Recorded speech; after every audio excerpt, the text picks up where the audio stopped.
Hallelujah. आइए खुदा के खूबसूरत कलाम में से पढ़ेंगे अहबार की किताब उसका 23वां बाब और उसकी 33 नंबर आयत से लेकर हम 44 नंबर आयत तक पढ़ेंगे। अहबार की किताब 23 बाब और उसकी 33 नंबर आयत से लेकर 44 आयत तक हम भाई जानजेब के साथ मिलकर तलावत करेंगे। खुदावन के कलाम में यूं लिखा है, और खुदावन ने मूसा से कहा, बनी इसराइल से कह के उसी 7वें महीने की 15वीं तारीख से लेकर 7 दिन तक खुदावन के लिए ईद क़याम होगी। पहले दिन मुकद्दस मजमा हो, तुम उस दिन कोई खादमाना काम ना करना। तुम 7 दिन बराबर खुदावन के हजूर आशीम कुर्बानी गुजराना। 8वें दिन तुम्हारा मुकद्दस मजमा हो, फिर खुदावन के हजूर आशीम कुर्बानी गुजराना। वो खास मजमा है, उसमें कोई खादिमाना काम ना करना।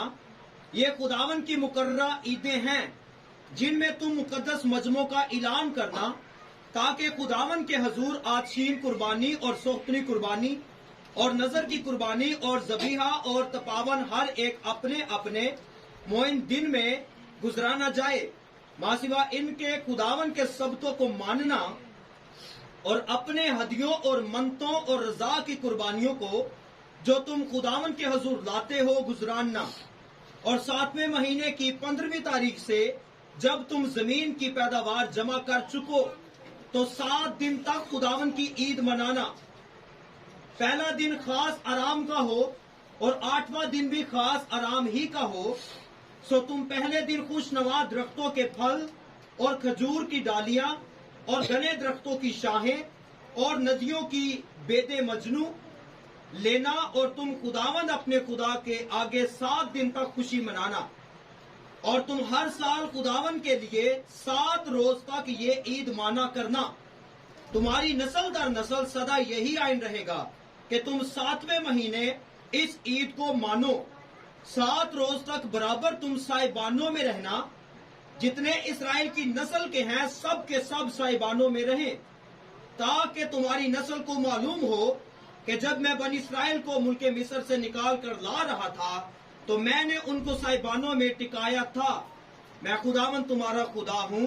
सो मूसा ने बनी इसराइल को खुदावन की मुकर्ररा ईदें बता दी। आमीन। खुदा इस कलाम के वसीले में बरकत बख्शे। आमीन। एक और तलावत कर लेंगे इसी के साथ यूहन्ना की इंजील में से 7वां बाब और उसकी पहली 5 आयत हम डीकन आमिर साहब के साथ पढ़ेंगे।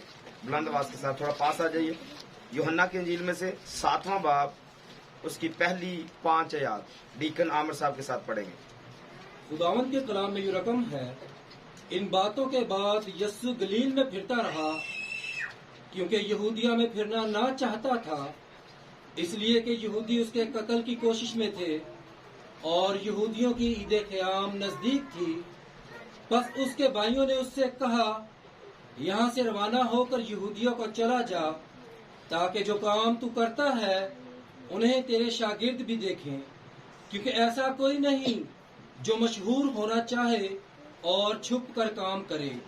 अगर तू ये काम करता है तो अपने आप को दुनिया पर जाहिर कर, क्योंकि उसके भाई भी उस पर ईमान न लाए थे। आमीन। आमीन। खुदा इस कलाम के वसीले हम सबों को बरकत बख्शे। आइए सब तशरीफ रखिए। हालेलुया। हालेलुया।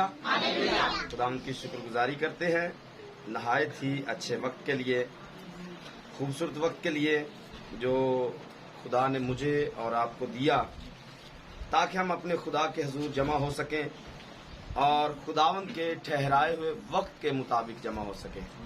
आमीन। मेरा दिल आपके लिए भी खुश है कि आप सब यहाँ पर मौजूद हैं। खुदावंद जिसको चाहे लेकर आ सकता है और जिसको चाहे रोक सकता है, ये उसी के कंट्रोल में है। आमीन। खुदा जिसको चाहे ले आए और जिसको चाहे रोक दे। हमारी एक बहन कहाँ से है जी? सरगोदा से आई है। सरगोदा से यहाँ पर हमारे पास मौजूद है, लेकिन यहाँ के कुछ लोग मौजूद नहीं है। क्या कहना, मतलब सरगोदा से एक बहन हमारे दरमियान है। कौन लेके आए? इनको पता भी नहीं था कि मेरे साथ ऐसा होना है। इनको इस बात का कतई इल्म नहीं था कि मैं इतना लंबा अरसा, इतना टाइम इस घर में गुजारूंगी, लेकिन ये खुदा की मर्जी थी कि आज वो सब कुछ ये देखे और महसूस करे या जाने। ये खुदा ने इसके लिए मुकर्रर किया है। आमीन। तो हम अपनी बहन को वेलकम करते हैं इस जगह पर, और आप सबको भी जो आज इस ईद में शामिल हुए हैं, आपको वेलकम करते हैं।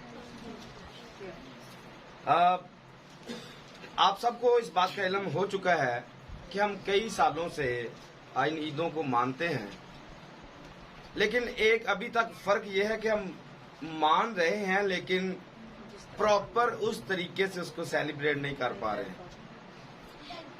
मानते हैं लेकिन मुकम्मल तौर पर इनको अभी तक सेलिब्रेट नहीं कर पा रहे। उसकी वजह क्या है? उसकी वजह यहां है कि हम सबको ही तकरीबन इन बातों के बारे में कंप्लीट जो इन्फॉर्मेशन है वो नहीं है।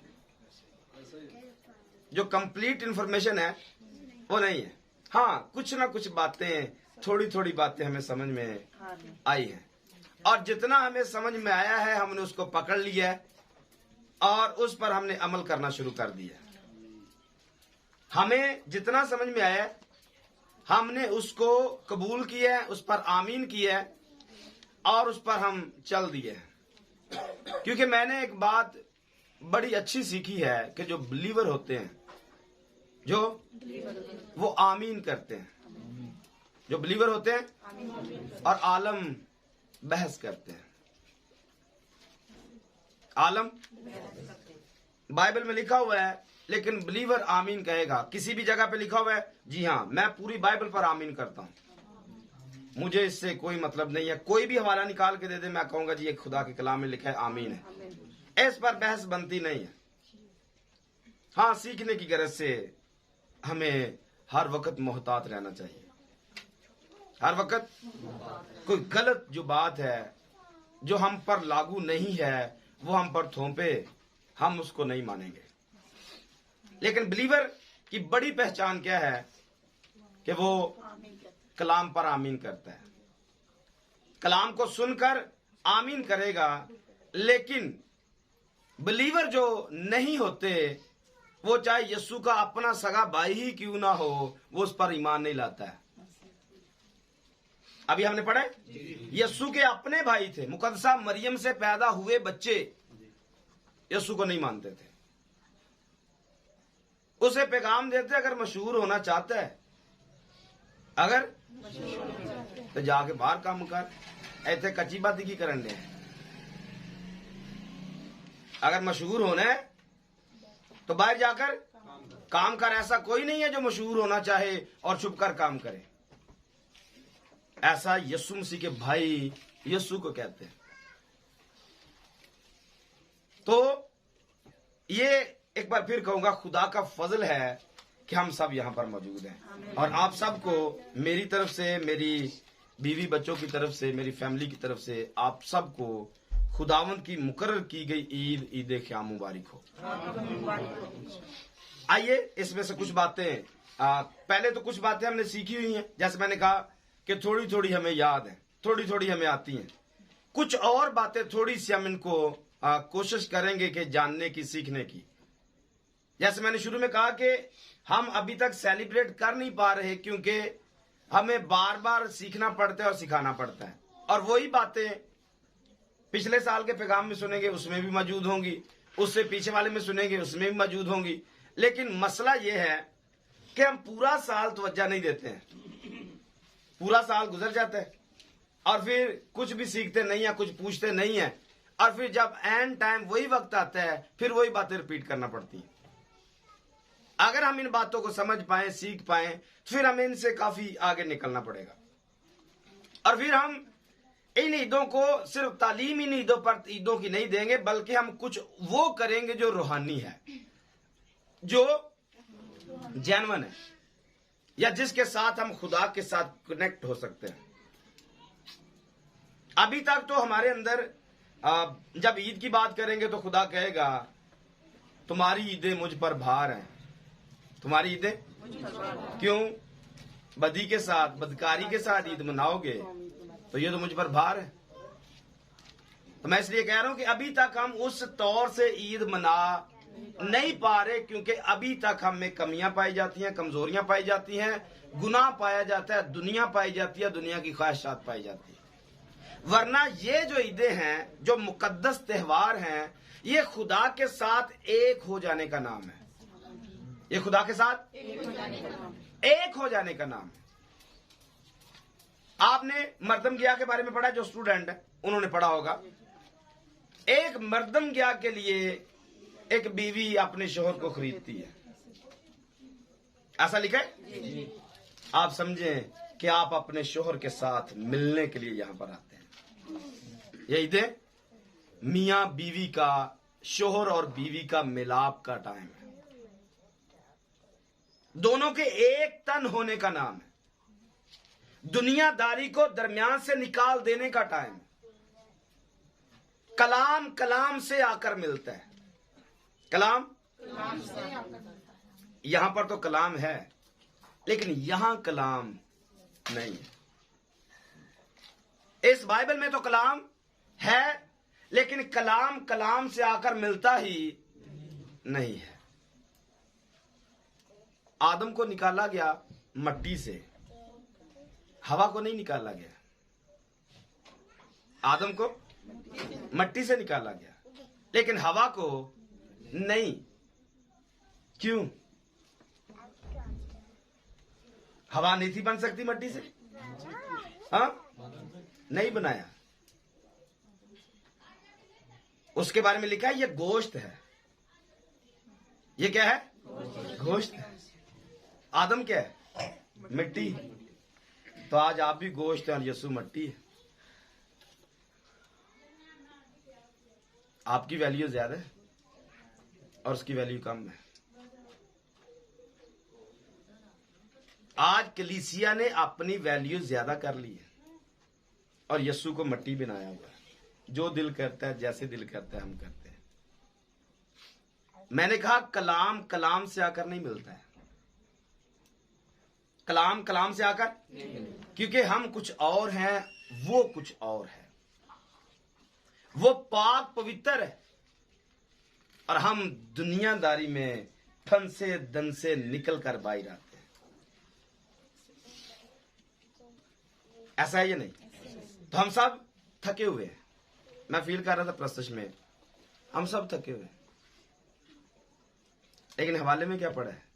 8 दिन तक बराबर ईद है। कितनी देर तक? 8 दिन तक। यहां तो 8 घंटे भी गुजारना मुश्किल है।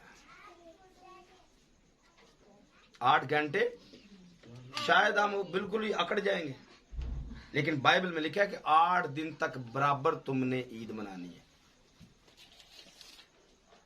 कितना मुश्किल है। अपना रूहानी लेवल चेक कर सकते हैं, थर्मामीटर लगा के अपना बुखार चेक कर सकते हैं किस कदर है।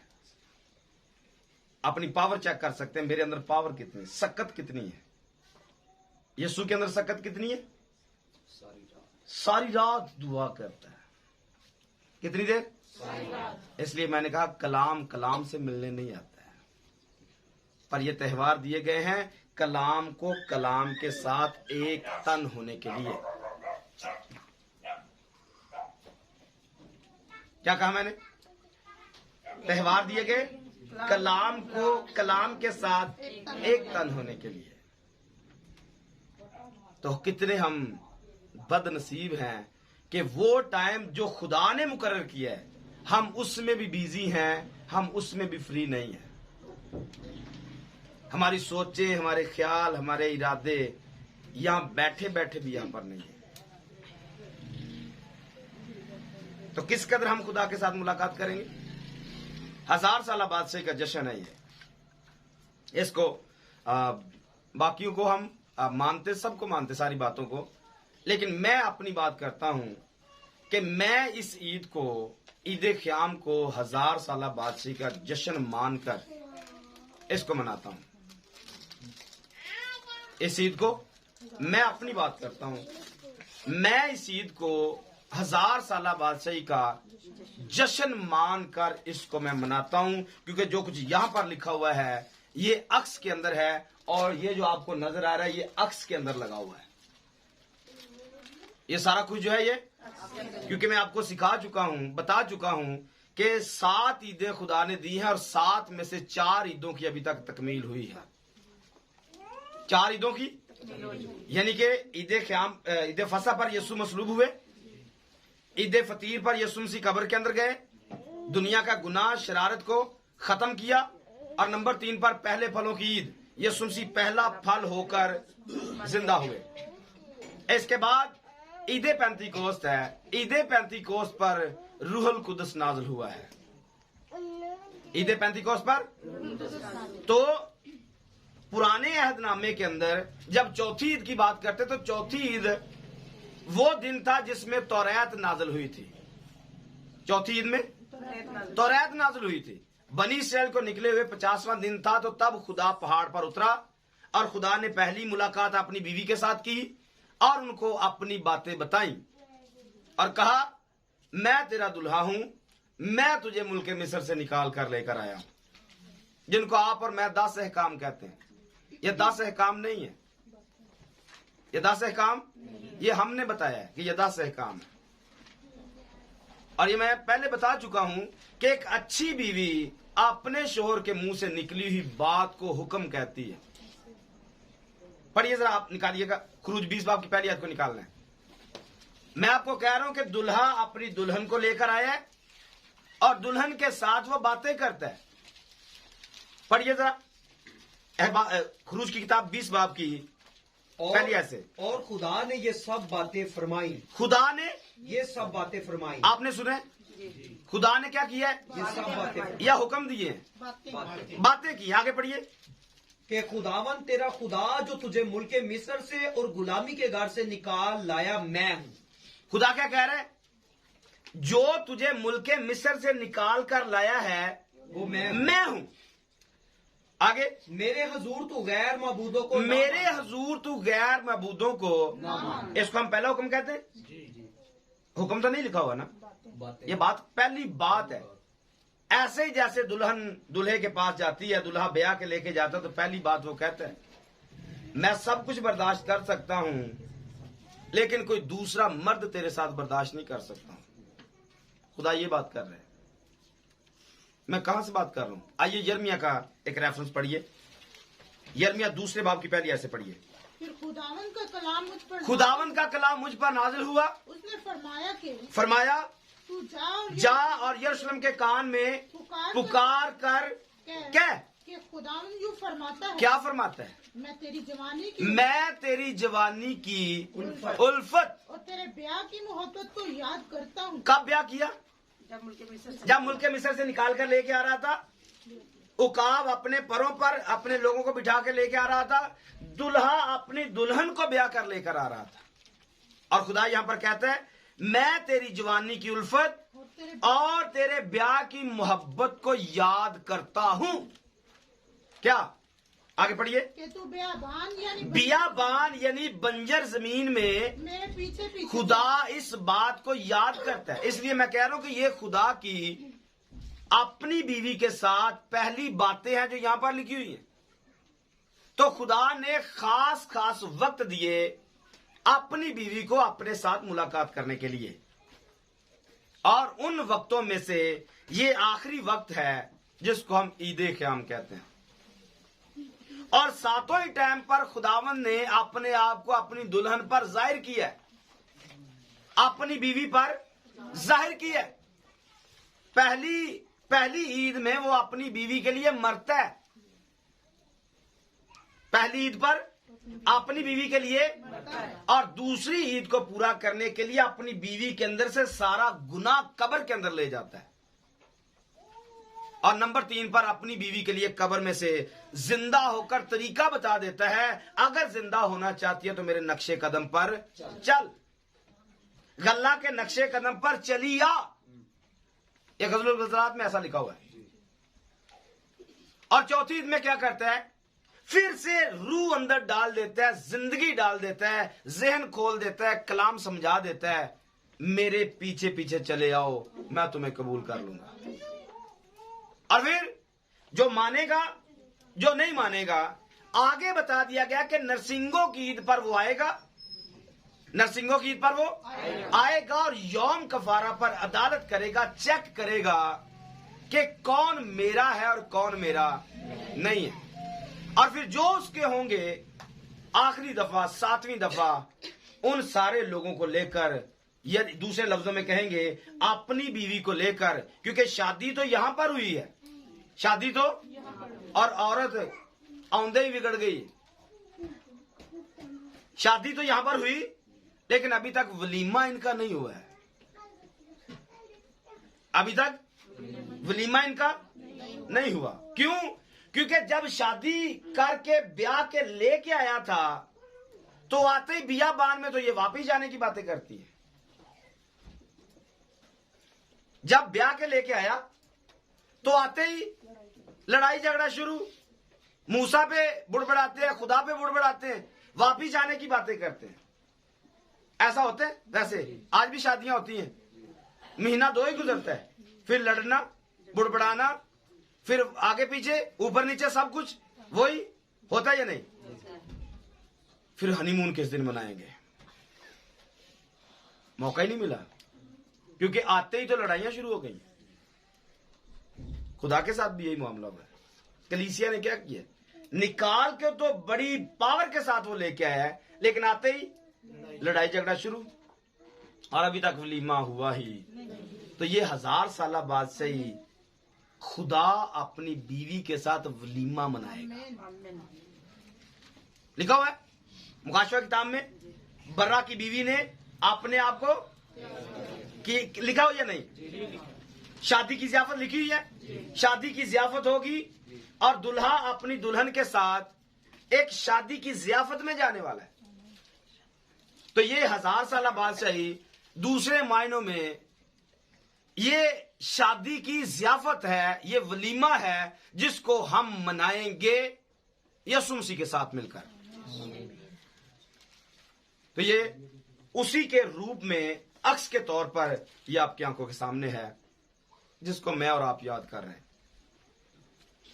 हमें इसका पता नहीं है, इसलिए हम उस तौर पर आते ही नहीं, वरना इस जैसा वलीमा तो पूरी दुनिया के अंदर नहीं मनाया जा सकता है।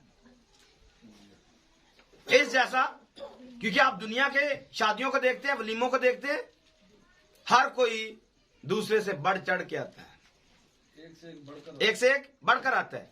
लेकिन यहां पर ऐसा नहीं है। उसकी वजह क्या है?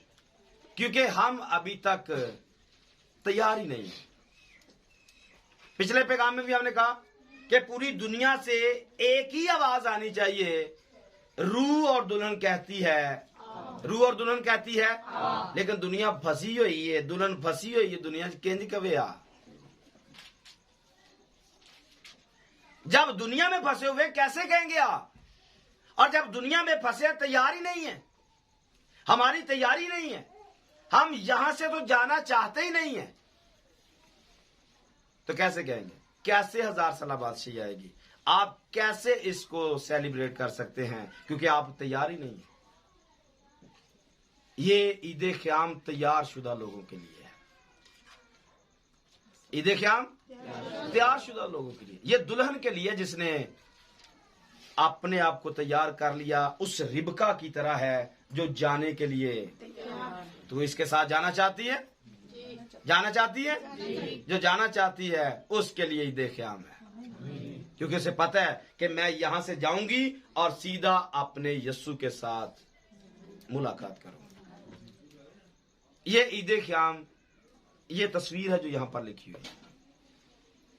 लेकिन कुछ बातें जो हमें परेशान करती हैं, क्योंकि ये रिवाज नहीं है, ये वाला रिवाज नहीं है। लोग इसको बिल्कुल भी एक्सेप्ट करने के लिए तैयार नहीं है। कुछ लोग हैं जो करते हैं, और करते वही हैं। जैसे पलूस यूरोप में पहली दफा गया है, तो लिखा हुआ है कि लुदिया की एक औरत है, उसका खुदा ने दिल खोला। लिखा हुआ है एक औरत का दिल, जिनके दिल खुल जाते हैं उनके अंदर कलाम उतर जाता है। वो इन बातों को एक्सेप्ट करते हैं, और जिनका दिल सख्त हो जाता है वो कभी भी इन बातों को कबूल नहीं करते, क्योंकि ये दुल्हन और दूल्हे की बातें हैं। ये खुदावंद और उसकी कलीसिया की बातें हैं, ये उनके एक होने की बातें हैं, ये उसके साथ जुड़ जाने की बातें हैं। और इब्लीस शैतान नहीं चाहता है कि कलीसिया यीशु के साथ एक हो, वो कलीसिया को अपने साथ एक करना चाहता है। तो हम शैतान के साथ कभी एक होने के लिए तैयार नहीं है, हम अपने दूल्हे के साथ एक होने के लिए तैयार हैं। आमीन। कुछ बातें आपके सामने रखता हूं। ये जो आप यहां पर सेटअप देख रहे हैं, ये बाइबल में लिखा हुआ है, हमने पढ़ा है, जो हवाला हमने पढ़ा है इसमें ये लिखा हुआ है। फिर से पढ़ लेते हैं ताकि आपको इस बात की समझ आए। आइए 23वें बाब में उसकी 39 आयत को देखिए। और 7वें महीने की 15वीं तारीख से जब तुम जमीन की पैदावार जमा कर चुको तो 7 दिन तक खुदावन की ईद मानना। कितने दिन तक? 7 दिन तक। 7 दिन तक खुदावंद की ईद मानना। पहला दिन खास आराम का हो। आप यहाँ पर बैठे हुए हैं, ये पहला दिन है, क्योंकि आज 6 बजे से ईद क़याम स्टार्ट हुई है और 6 बजे से लेकर आज शाम 6 से लेकर कल शाम 6 बजे तक ये पहला दिन और पहली रात है। बाइबल के अंदर हम कई दफा बता चुके हैं कि पहले रात आएगी फिर दिन आएगा, तो ये रात हमारी पहली जारी है और 6 बजे के बाद सुबह पहला दिन होगा। तो इसमें लिखा हुआ है कि तुम्हारा मुकद्दस मजमा हो और कोई खादमाना काम ना करना। अगर आप नहीं करेंगे तो अच्छा करेंगे, अगर आप इसको पूरे जश्न के साथ मनाएंगे, पूरे जोर के साथ मनाएंगे, आप मना सकते हैं। अगर आपके पास इतना वक्त नहीं है, अगर आपके पास इतना वक्त, आप मजबूर हैं, आपके पास वक्त नहीं है, खुदा आपको डंडा नहीं मारेगा। इस बात के लिए खुदा आपको डंडा नहीं मारेगा। क्यों? क्योंकि खुदा इस बात को जानता है कि हम कौन से मुल्क में बैठे हुए हैं, कौन सी सरजमीन पर हम जिंदगी बसर कर रहे हैं और कौन से कवानीन हमारे ऊपर लागू हैं। बनी इस्राएल के लिए इन तमाम दिनों में छुट्टियां होती हैं, हॉलीडे है, और 7 दिन तक ईद है, 7 दिन छुट्टियां होंगी। जब भी उनका त्योहार आएगा वो सरकारी तौर पर टोटल उनका प्रोग्राम बंद होता है, वो सारे इन ईदों को मानते हैं। हम जो कुछ भी कर रहे हैं वो रूहानी मायनों में करते हैं और अक्स के तौर पर करते हैं, और इसलिए करते हैं क्योंकि ये खुदा का हुक्म है और ये बातें हमारे साथ कनेक्टेड हैं, हमारे साथ जुड़ी हुई हैं। एक वक्त था इनके बारे में लोगों को नहीं था पता, आज भी वो सारों को नहीं पता, और ये भी खुदा की मर्जी से था। ऐसा नहीं था कि खुदा मतलब कोई बंदा जानबूझ के ऐसा नहीं कर रहा था। खुदा ने वक्त पर चीजों को खोला है। उसकी वजह क्या है? यहां से काम आप समझे कि स्टार्ट है, और यहां से यूं समझे कि यहां गैर कौमों की बिल्कुल दरवाजा बंद हो चुका है, उनके लिए छुट्टी है।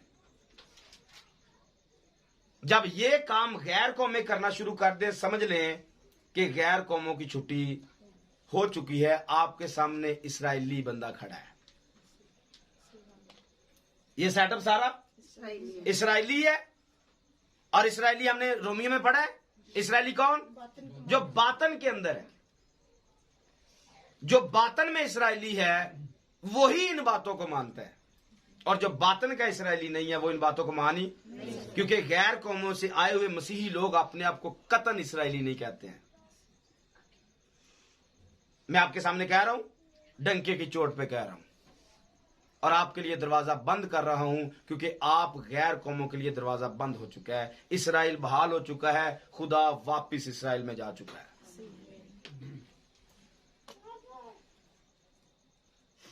कुछ थोड़ी बहुत कोई बूंद रह गई होगी, किनारा रह गया होगा रोशनी का, क्योंकि आपने और मैंने वक्त जाया किया है, गैर कौमों ने वक्त जाया किया है।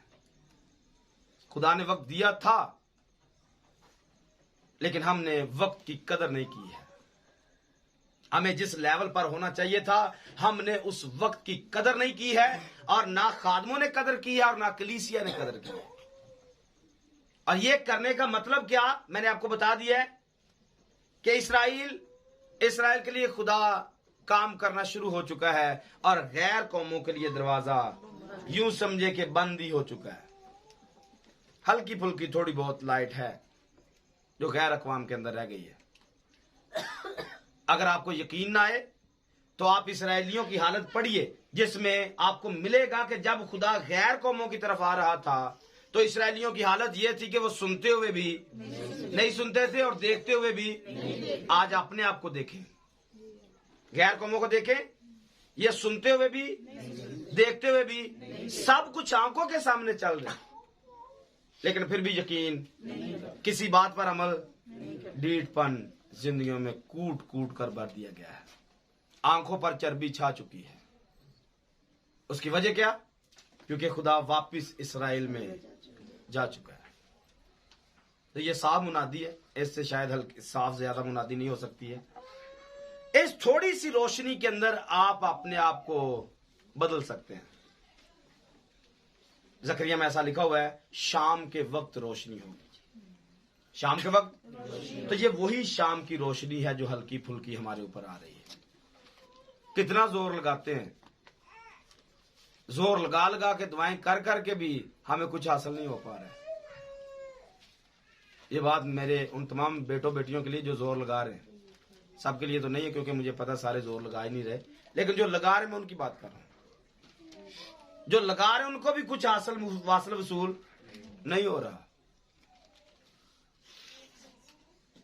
कितना जोर ज्यादा लगाना पड़ेगा। एक वक्त था लोग बपतिस्मा लेके आते थे और आते ही दुआ करते थे, बंदा गैर जुबान बोलने लग पड़ता था। आज कितने कितने साल हो चुके हैं गैर जुबान आती नहीं। मैं सही कह रहा हूं? वजह क्या है? ऊपर से दरवाजा बंद हो चुका है। हम खतरे में, जश्न तो है ही है, लेकिन खतरे में। सुबह के पैगाम में भी बड़ा टफ बातें की गई हैं। खतरा बढ़ गया। ये तो होगा, ईद क़याम तो मनाएंगे, लेकिन मनाएंगे सिर्फ वो जो आज अलग हो चुके हैं, या दूसरे लफ्जों में जो आज जा चुके हैं। नरसिंह की ईद पर बताया कि कितने जा चुके हैं। जो जा चुके हैं वही ईद क़याम को एंजॉय करेंगे, मनाएंगे, यीशु के साथ रहेंगे। वही लोग 1000 साल बादशाही में यीशु के साथ रहेंगे। वही नई जमीन और नए आसमान का लुत्फ उठा सकेंगे। और जो आज रह गए वो रह गए। आप कहेंगे ये इसराइलियों के लिए, ये मैं यही कह रहा हूं। मैं आपके सामने वही खड़ा हूं। आपको बनना पड़ेगा इन बातों को अपने अंदर लेने के लिए, कलाम को अपने अंदर लेने के लिए। ये एक नक्शा आपके सामने बना हुआ है। इसमें कौन कौन सी चीजें लगी हैं? एक खेमा बना हुआ है, बना ओरिजिनल नहीं है, मतलब एक हमने एक हल्का सा तस्वीर बनाने की कोशिश की है। ये खेमा मेरी तस्वीर है। ये वाला खेमा आपकी तस्वीर है। पहले दिन जब हम इनको लगा रहे हैं तो ये सारा कुछ सब्ज है, ये सारा कुछ, लेकिन 7वें दिन तक ये बिल्कुल सूख जाएगा। आप इस बात को देखिए, ये 7वें दिन लगा रहेगा। आज की तस्वीर नोट कर ले और 7वें दिन की नोट कर लेना। तो जैसे ये सब्ज होता है और सूख जाता है, इंसान भी इस दुनिया में आता है और एक दिन सूख जाता है, खत्म हो जाता है, और बिल आखिर इसको हम उतार कर फेंक देंगे। यही होगा, दी एंड यही होगा। और हमारे साथ भी ऐसे ही होता है। एक दिन आता है कि हमारा ये बदन जो है, ये खेमा जो है, ये गिरा दिया जाता है। समझ में आया? ये खेमा हमारी तस्वीर है, ये एक दिन गिर जाएगा। लेकिन जब ये हरा भरा है तो हरे भरे में कुछ आपको कुछ और चीजें भी नजर आ रही, फल नजर आ रहे, खुशनुमा फल नजर आ रहे। और कई दफा हमारा दिल भी करता है खाने को, मतलब बच्चों का भी करता होगा, ज्यादा करता होगा, बड़ों का भी करता होगा, क्योंकि ये खाने वाली चीज। तो एक खेमे में जैसे ये जिस्मानी फल लटके हुए हैं, क्या इस खेमे में रूहानी फल नहीं लटकने चाहिए? हाँ, कितने लटके हुए हैं हमारे अंदर? कितने फल हैं? रूह के फल कितने पाए जाते हैं? क्योंकि ये खेमा हमारी तस्वीर है। ये तो अक्स के तौर पर लिखा हुआ है।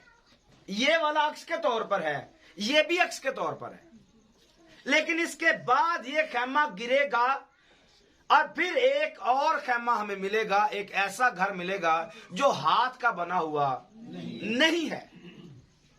बनी इस्राएल को बताया गया कि आपने इस चीज को मानना है। वजह क्या बताई कि आप जब बियाबान में आए थे तो बियाबान में आप इन खैमों में रहे थे, आप इन, तो यही हाल हमारे साथ होने वाला है। जब हम यीशु के साथ होंगे तो तब हम भी याद करेंगे कि हम भी एक मट्टी के खैमे में रहकर जिंदगी बसर करके आए हैं।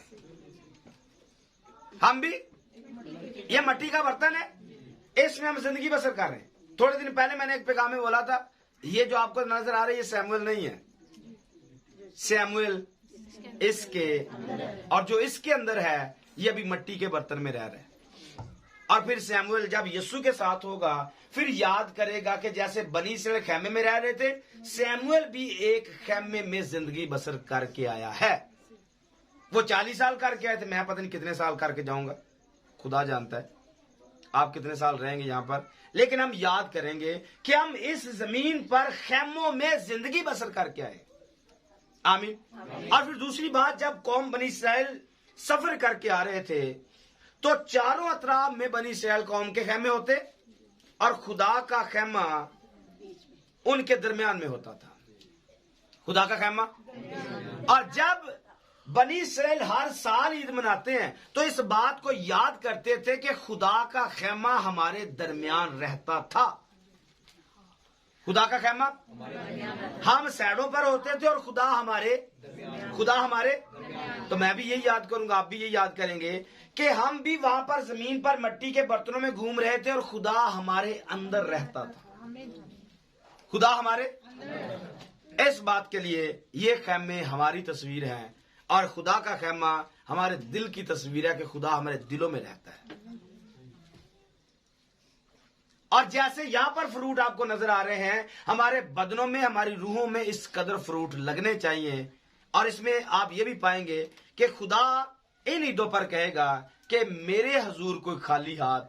अब मैं आपको हवाले दूंगा, स्पीड लगाएंगे हवाले पढ़ने के लिए, क्योंकि इसके जो स्टडी के हवाला जाते हैं ताकि हम उनको भी पढ़ें कि कहां कहां पर क्या क्या लिखा हुआ है इस ईद को मनाने के लिए।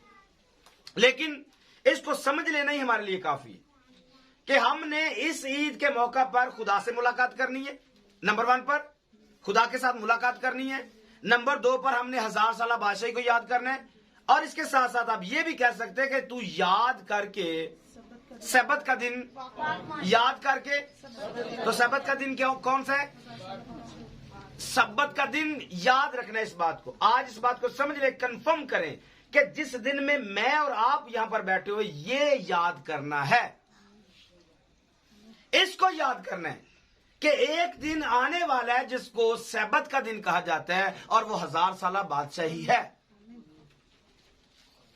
वो कौन सा दिन है? क्योंकि ये 7वीं ईद है, ये 7वां दिन है और ये आराम का दिन है। इनको याद करते हुए हमने सब्बत को मनाना है। एक दिन हम आराम में जाएंगे, एक दिन हम 1000 साला बादशाही में जाएंगे, एक दिन हम खुदा के साथ एक तन हो जाएंगे। अभी तक तो पौलुस लिखता है हमें पता नहीं क्या कुछ होंगे, लेकिन इतना पता है कि जैसा वो है हम उसकी तरह दिखेंगे, जैसा उसकी मानिंद होंगे, जैसा वो है उसकी तरह दिखेंगे या उसकी मानिंद होंगे। और अभी पता नहीं कि उससे ज्यादा क्या होंगे, ज्यादा क्या होंगे, हम खुदा होंगे। ज्यादा क्या होंगे? हम खुदा होंगे। खुदा हम में होगा और हम वो हम में है, वो हम में है, जिनमें है वो बोलेंगे वो हम में है। और हम कहां पर हैं? हम किस में? इसको हमने पहले भी कई दफा बोला है, वो हम में, हम, वो कहां पर बैठा हुआ है? वो कहां पर है? हाँ, कहां पर बैठा हुआ है? हमारे अंदर या आसमान पे? जी, किसकी सुननी है? वो कहां पर है जी? हमारे अंदर। हम कहां पर हैं? उन्हें भी सुन लें दो जी। वो कहां पर है? वो हमारे अंदर है। हम कहां पर हैं? आप कहां पर हैं? आप सब कहां पर हैं? उसके अंदर। वो कहां पर बैठा हुआ है? वो हमारे अंदर बैठा हुआ है। खुदा कौन है? हम उसके अंदर, वो हमारे अंदर। आप यूं समझिए, दुनिया की टर्म जो यूज होती है कि खुदा आसमान पर रहता है, खुदा तख्त पर है, खुदा, और हम जमीन पर हैं।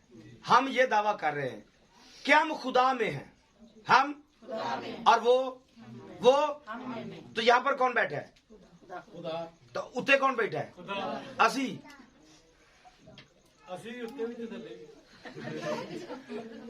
समझे इस बात? हम किस में हैं? हम खुदा में हैं। और तख्त पर कौन बैठा है? दसी किथे?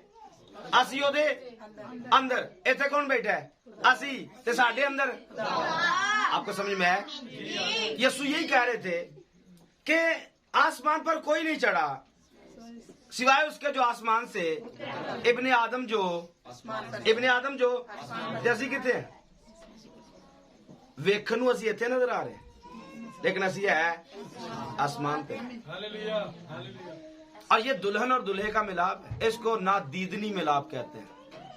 दुल्हन और दुल्हा एक हो चुके हैं। हमें कोई देखेगा वो खुदा को देखेगा, खुदा को कोई देखेगा वो हमें देखेगा,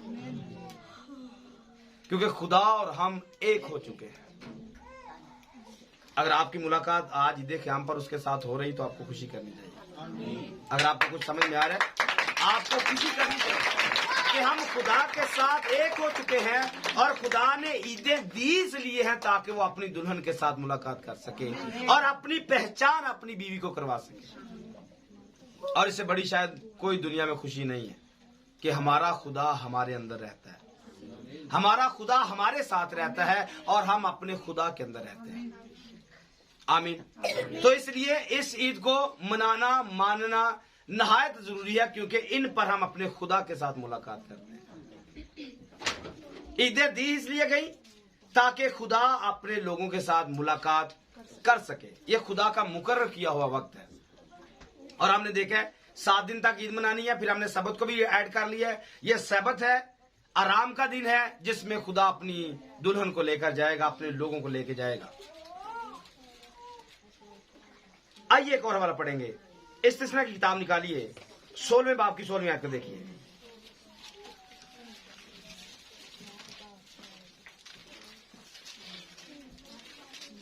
आप थोड़ी सी स्पीड लगाएंगे। और साल में 3 बार यानी बेक मेरी रोटी की ईद और हफ्तों की ईद और बेक मेरी रोटी की ईद, हफ्तों की ईद और ईद क़याम के मौका पर तेरे यहाँ के सब मर्द खुदावंद अपने खुदा के आगे उसी जगह हाजिर हुआ करें जिसे वो चुनेगा। और जब आए तो खुदावंद के हुजूर खाली हाथ ना आए, बल्कि हर मर्द जैसी बरकत खुदावंद तेरे खुदा ने तुझको बख्शी हो जी अपनी तौफीक के मुताबिक क्या करना है? उसके पास लेके आना है। तो पीछे भी मैंने इस पैगाम को, इस बात को रखा था कि खाली हाथ पादरी के पास चंदा लेके नहीं आना है।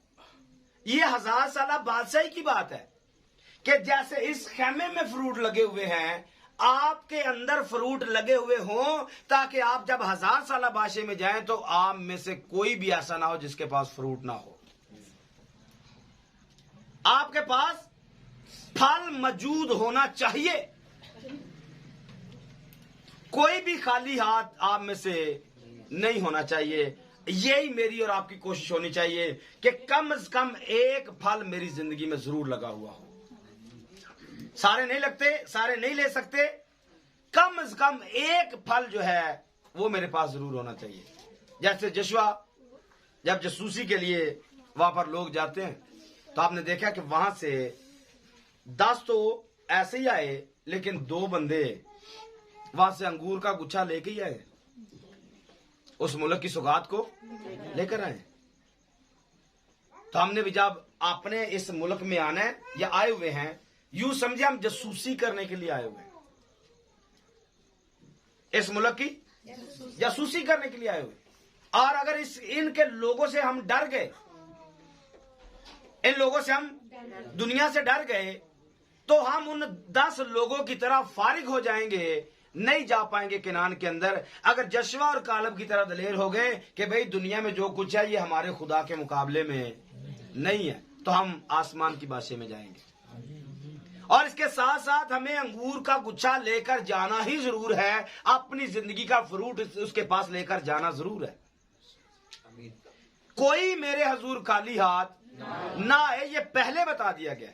अगर कोई खाली हाथ आएगा तो वो कबूल होने वाला नहीं है। यहां तो चल जाएगा इस इबादत में, क्योंकि ये अक्स के तौर पर है। हर अच्छा बुरा मतलब जैसा भी बंदे हैं, रूल कुदस याफ्ता है नहीं है, यहां तो अलाउ है कि आप आ सकते हैं। लेकिन इसकी जब तकमील होगी तब कोई भी बगैर पोशाक के वहां पर नहीं जाएगा, तब कोई भी खाली हाथ नहीं जाएगा। अगर जाएगा तो पकड़ के उसको वहां फेंको जहां रोना और दांतों का पीसना है। यहां तो कुछ भी नहीं होगा, यहां तो आप आए हैं चले जाएंगे। लेकिन 1000 साल बादशाही में ऐसा नहीं होगा। जिसके पास फ्रूट होगा, जिसके हाथ में कुछ होगा, देने के लिए कुछ होगा। आप एक और मिसाल ले सकते हैं, जैसे यूसुफ के पास उसके भाई जाते हैं तो उनका बाप कहता है कि आप जा तो रहे उसके पास यूसुफ से मिलने को, तो इस मुल्क की अच्छी अच्छी चीजें उसके लिए लेकर जाओ।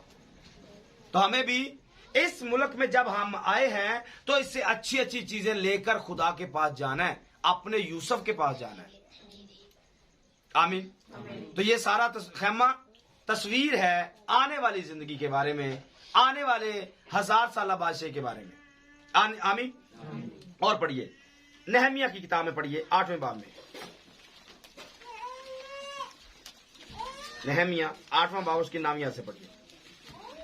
और नहमिया ने जो हाकिम था और अजरा काहिन और फकी ने और उन लावियों ने जो लोगों को सिखा रहे थे, सब लोगों से कहा, आज का दिन खुदावन तुम्हारे खुदा। इसको गौर से सुनिए, इन लफ्जों को गौर से सुनिए। क्या लिखे है? आज का दिन खुदावन तुम्हारे खुदा के लिए मुकद्दस है। मुकद्दस है। कैसा दिन है जी? मुकद्दस। आज का दिन कैसा है? मुकद्दस। ये जो अजरा नहमिया की किताब है, इसमें आपको पता क्या हुआ है? हैकल उसे दोबारा तमीर किया गया, और जो तौरात गुम हो चुकी थी वो दोबारा से इनको, ऐसा ही हुआ है। ये मैंने तो नहीं लिखा है, ऐसा हुआ है ना। हैकल बर्बाद थी, तौरात गुम हो चुकी थी, और जब तौरात मिली, लोगों को पढ़ के सुनाई, तो लोगों की आंखों में आंसू भी आए। रोए या नहीं? हमारे पास भी तौरात गुम हो चुकी थी। Yes no? हमारे पास भी शरीयत नहीं थी। हमारे दिलों की हैकलें, हमारे बदन तबाहशुदा थे, और आज खुदा ने हमें फिर से दोबारा शरीयत दी है, ताकि हम इन बातों पर दिल लगाएं, अमल करें और हमेशा जिंदा रहें। तो यहां पर बताया गया कि आज का दिन, वहां पर उन्होंने बताया, नहमिया ने बताया, यहां पर मैं आपको बता रहा हूं कि आज का दिन ये मुकद्दस दिन है, ये वाला दिन। और अगली बात क्या लिखी है? ना गम करो। इसमें क्या करना है? इसमें गम नहीं करना है। क्यों? क्योंकि ये खुदावंद के लिए मुकद्दस है। आपको पता है हारून काइन को क्यों चुना गया? क्योंकि वो खुदा की गैरत अपने अंदर रखता था। एक दिन उसके बेटों ने गलती की और ऊपरी आग जला दी, और दोनों के दोनों ही उसी वक्त मर गए। लेकिन खुदा के लिए एक लफ्ज भी उसने नहीं बोला है। खुदा के लिए एक लफ्ज भी नहीं बोला है, गम नहीं किया है। दोनों बेटे एकदम में मरे हैं, लेकिन वो खुदा को जानता था कि खुदा के सामने मुझे गमगीन नहीं होना है, क्योंकि इन्होंने गलत काम किया है, लिहाजा मुझे जो मिला ये सही मिला है। तो आपको इस बात को आज समझना है, ये मुकद्दस दिन है, इसमें किसी ने भी गम नहीं करना। करेंगे आप बाइबल के उलट जाएंगे। आगे पढ़िए।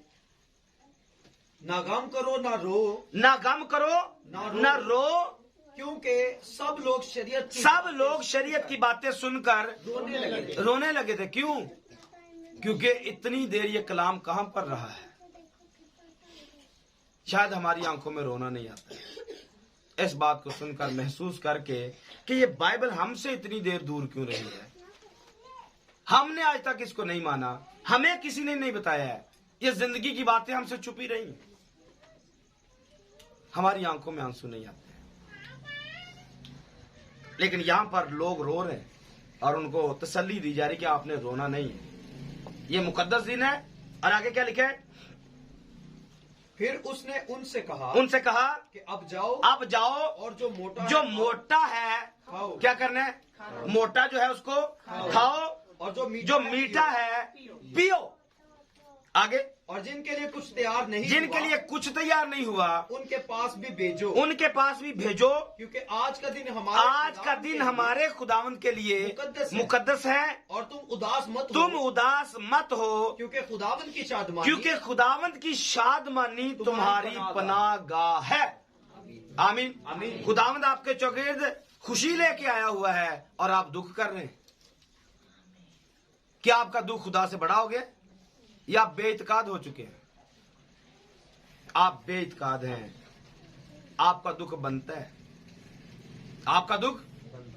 है, क्योंकि आप में इत्काद नहीं है। आप खुदा की हजूरी में बैठकर भी सुकून के अंदर नहीं है। चाहिए तो ये कि इन बातों के लिए हम रोएं, पछताएं कि हमको ये बातें क्यों नहीं मिली आज तक। लेकिन पछताएगा, रोएगा तो वही जिसको इस कलाम की कदर है, जो इस कलाम से मोहब्बत करता है, जो खुदा से मोहब्बत करता है, जो खुदा के मुंह से निकली हुई बातों की कदर करता है। जैसे मैंने शुरू में बोल दिया था कि हम तो यहां पर मुश्किल से बैठे हुए हैं। 8 दिन बैठना तो बहुत दूर की बात है, 8 घंटे हमारे लिए बबाले जान हो सकते हैं। तो इस दिन में उदास नहीं होना, खुश होना है, जश्न करने। क्यों? क्योंकि 1000 साल बादशाही में एक भी गमगीन शख्स नहीं मिलेगा आपको। सारे के सारे खुशियां मना रहे होंगे। क्यों? क्योंकि वो उनका खुदावंद जिसकी वो पूजा करते थे वो उनके साथ साथ है। मैं आपके लिए आमीन कह देता हूं, क्योंकि आपको मतलब मुश्किल लग रहा है। मैं आपके लिए आमीन कह सकता हूं, मुझे कोई मसला नहीं है आमीन कहते हुए। क्या आपका खुदावंद आपके साथ होगा? आमीन। मुश्किल लग रहा है, खुदावंद के साथ रहना नहीं चाहते, क्योंकि जिसके साथ रह रहे उधर नहीं बड़ा सुकून आ रहा है। अगे किन्ने वेखे ऐ जहान मिठा, अगला किने डिठा। हमने डिठा है। जरा इतवार को आइएगा, अगले इतवार को मैं दिखाऊंगा आपको। नहीं तो YouTube पे हमारे 100 पैगाम हो चुके हैं, जरा सुन लीजिएगा उनको भी। ये भी एक बड़ी खुशी की बात है जी। आज हमारे NJC TV के ऊपर पूरी सेंचुरी हो चुकी है, 100 पैगाम अपलोड हो चुके हैं। और भाई यासर साहब ने बड़ी मेहनत की है, इसके ऊपर एफर्ट की है, खुदा ने बरकत दे। और मैं भी थोड़ा थोड़ा कम करता रहना, मेरे वाली भी उन्होंने दे दे खुदा, क्योंकि वो उसका ज्यादा काम है। तो कहने का मतलब यह है कि NJC TV पर मैं तो चला जाऊंगा, दुनिया से चला जाऊंगा, यासर भाई भी चले जाएंगे, लेकिन जो काम हो गया है ये दुनिया में कायम रहेगा।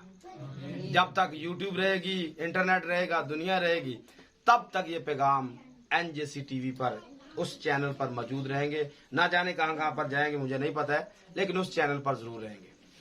हमारी आवाज रिकॉर्ड हो चुकी है और ये दुनिया में जा चुकी है। ये पैगाम भी रिकॉर्ड हो रहा है, ये भी दुनिया में जाएगा। ये आप मत ख्याल करें कि आप थोड़े से लोगों के लिए, मेरी मुनादी यहाँ से पूरी दुनिया के लिए है।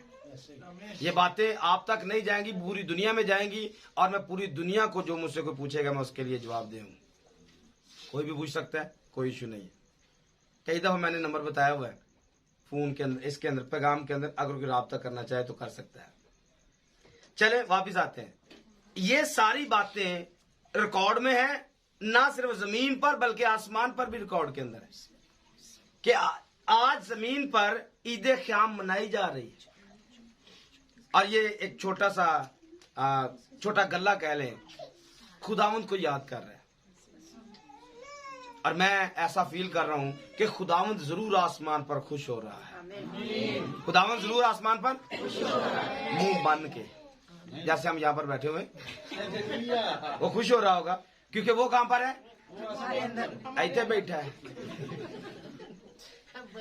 तैसी तो उत्ते संडे है ना, ऐसे वो बड़ा ठाटे मार मार के हंस रहा होगा कि गल्लां मेरियां होंडियां ने, मुंह बना के बैठे।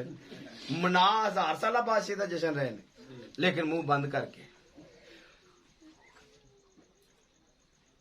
महसूस करें थोड़ा सा खुशी को। ये खुशी हर रोज नहीं मिलती है। खुदावंद की बातें, खुदावंद की गुफ्तगू, उसके साथ एक होना, ये हर रोज आपको नहीं मिलता है। और ऐसे पैगामात भी आपको रोज नहीं मिलते हैं। बातें और ही बड़ी हैं, सख्त सख्त बातें आपको मिलती रहती हैं, मलामत वाली बातें मिलती रहती हैं। लेकिन आज दूल्हे और दुल्हन की बात है, यस्सु की और उसकी बीवी की बात है, उसके साथ एक होने की बात है। और उसके ज़ुबान है, कोई खाली हाथ नहीं आएगा। इसको गैर कौम की ईद भी बोला जाता है। इस पर ये लंबी बातें हैं, शायद इसको नहीं छेड़ते कि इस पर क्या क्या कुछ होता था, कहां कहां पर क्या हो रहा था, इसको शायद छेड़ना मुनासिब नहीं है। लेकिन एक बात जरूर कह देता हूं कि ये वाला जो दिन है जिसमें आप बैठे हुए हैं, ये दिन खुदावंद यीशु मसीह की पैदाइश का दिन है। इसको कहना जरूरी है। थोड़ा सा टाइम दे मुझे। इसको समझना जरूरी है कि ये जो दिन है, आपने लोगों से सुना जी बाइबल में नहीं लिखा है कि यीशु पैदा कब हुआ। आपने सुना है कि यीशु पैदा कब हुआ, ये बाइबल में नहीं लिखा। लेकिन जो बाइबल हम पढ़ते हैं उसमें हमें पता है कि इसमें लिखा हुआ है कि यीशु आज के दिन पैदा हुआ है। फर्क यह है कि हम सालगिरह नहीं मनाते हैं। हम सालगिरह नहीं मनाते क्योंकि सालगिरह मनाना ऑर्डर ही नहीं है। क्योंकि सालगिरह बाइबल में 2 लोगों ने मनाई है। नंबर 1 पर फिरौन ने, जो नहायत ही खुदाप्रस्त आदमी था। और नंबर 2 पर नए अहदनामा में हेरोदिस, उसका भी पापा, वो भी खुदाप्रस्त था। तो दोनों ने सालगिरह मनाई है। मैं सही कह रहा हूं? बोले, मैं सही कह रहा हूं? दोनों ने मनाई है। इसके अलावा भी किसी ने मनाई है? दोनों बंदे कैसे थे? खुदाप्रस्त? हाँ, या शैतान प्रस्त? खुदा प्रस्त या शैतान प्रस्त? तो सालगिरह कौन मनाता है?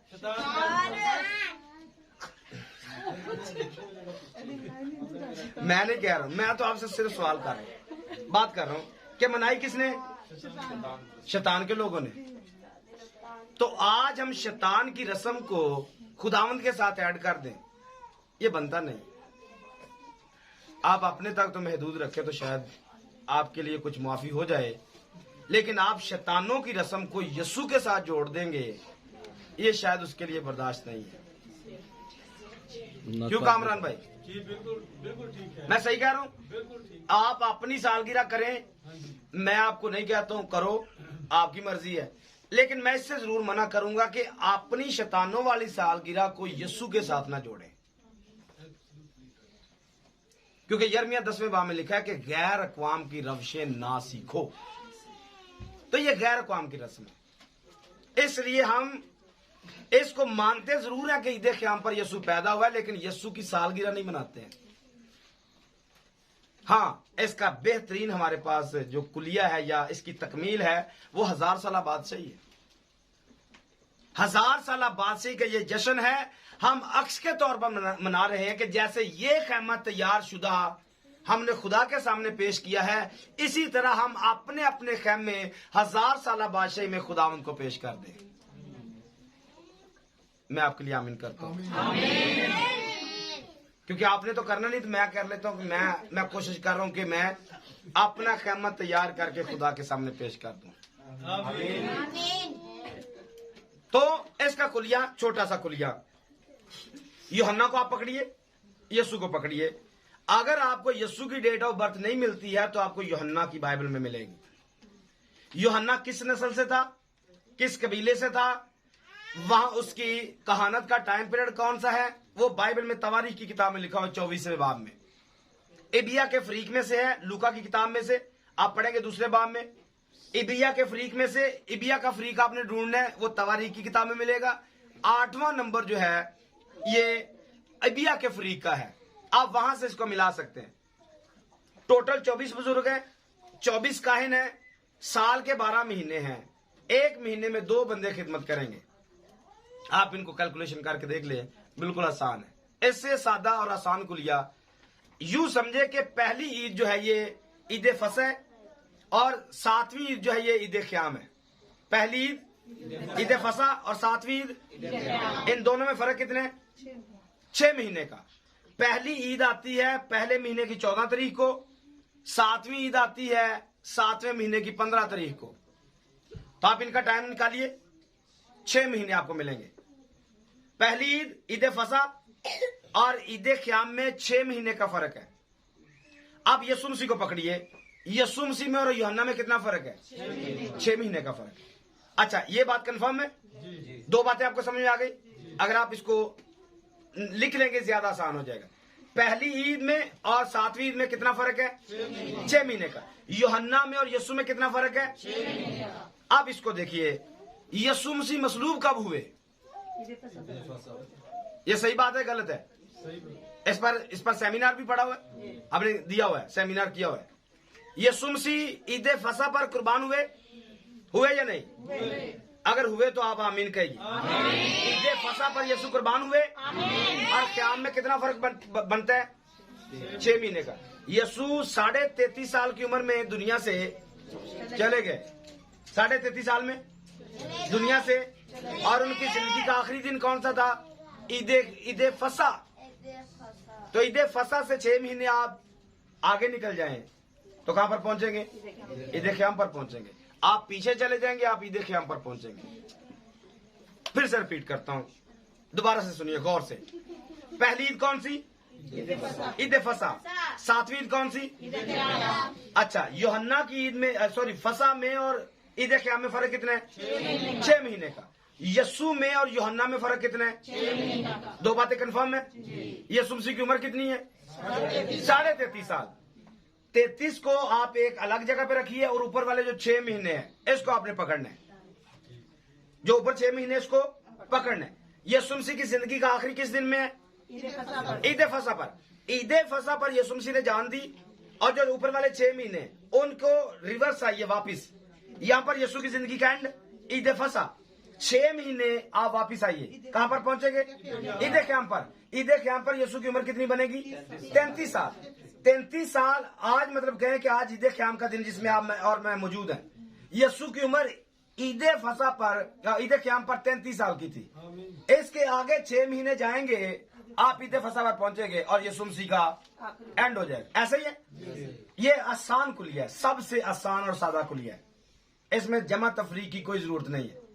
यीशु मसीह ईद क़याम पर 33 साल के होंगे और 6 महीने आगे जाएंगे तो ईद फसा पर वो मसलूब हो जाएंगे।